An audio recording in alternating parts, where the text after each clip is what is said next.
Comment n'ai-je pas découvert cette recette de pommes plus tôt? Pour commencer, mettons une tasse de sucre dans une casserole. À feu moyen, je remue bien jusqu'à ce que le sucre soit complètement fondu. J'ajoute un quart de tasse d'eau, petit à petit. Une fois que le sucre a fondu et a pris la couleur du caramel, on ajoute 2 pommes coupées en fines tranches.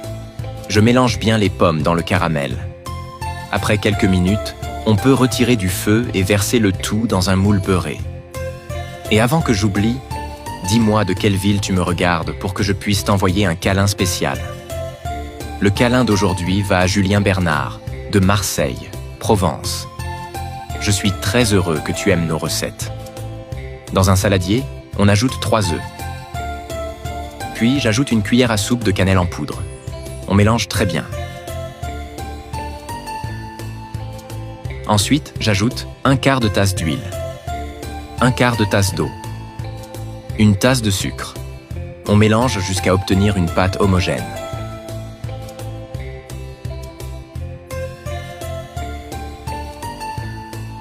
Ensuite, on ajoute 2 tasses de farine de blé. On remue juste assez pour bien incorporer tous les ingrédients. J'adore les recettes comme celle-ci, faciles à préparer, mais qui ont un petit quelque chose en plus qui surprend ceux qui les goûtent. Ensuite, on ajoute une cuillère à soupe de levure chimique.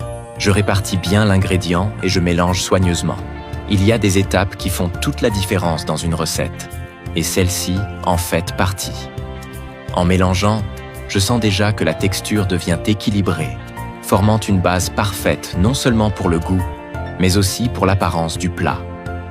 Même si la recette est simple, elle attire l'attention dès le premier regard. Et tout commence ici. On verse maintenant toute la préparation dans le moule contenant les pommes caramélisées. Pas la peine de se presser ici. J'aime prendre mon temps, m'assurer que tout est bien uniforme pour un résultat parfait.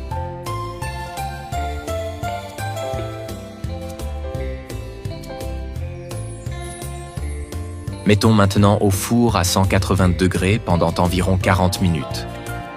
Cette recette a trouvé sa place dans ma cuisine sans effort. Depuis la première fois que je l'ai faite, je ne peux plus m'en passer.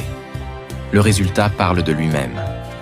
À chaque fois que je la prépare, quelqu'un commente l'odeur ou l'aspect du plat. Et je comprends pourquoi. Elle est simple, pratique et tient toutes ses promesses. Il suffit de suivre les étapes avec attention et de laisser les ingrédients faire leur travail.